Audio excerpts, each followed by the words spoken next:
নামাজ পড়া অবস্থায় দুনিয়া থেকে বিদায় নিলেন নোয়াখালীর মাওলানা ইউসুফ হাফিজাহুল্লাহ। আলহামদুলিল্লাহ, কি সৌভাগ্য! আল্লাহ আমাদেরকেও কবুল করুন, নসিব করুন হে মাবুদ।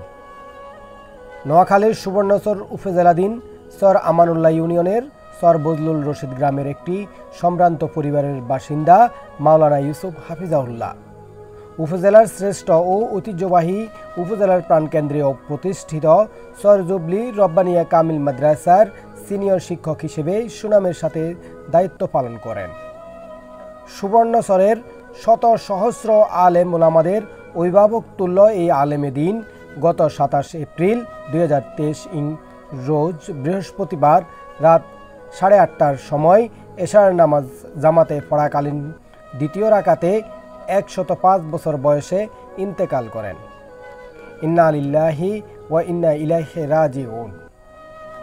তিনি ছিলেন একাধারে পরহেজগার, সদালাফি, সজ্জন, বিনয়ী তথা সর্বজন শ্রদ্ধেয় একজন বুজুর্গ মানুষ।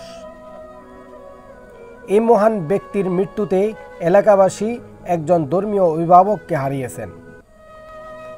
ওনার মৃত্যুতে আলেম ওলামা সহ সকল মহলে শোকের ছায়া নেমে আসে। জীবনে কখনো জামাতে নামাজ পড়া মিস করেননি। তাহাজ্জুদ নামাজ সহ রাতের ইবাদত কখনো বাদ দেননি। সকল রাজনৈতিক ও সামাজিক সংগঠনের নেতাকর্মী আর সমর্থকদের কাছে ছিলেন পরম শ্রদ্ধার। জনপ্রতিনিধিদের কাছেও সম্মানিত একজন দ্বীনী দায়ী হিসেবে সুপরিচিত।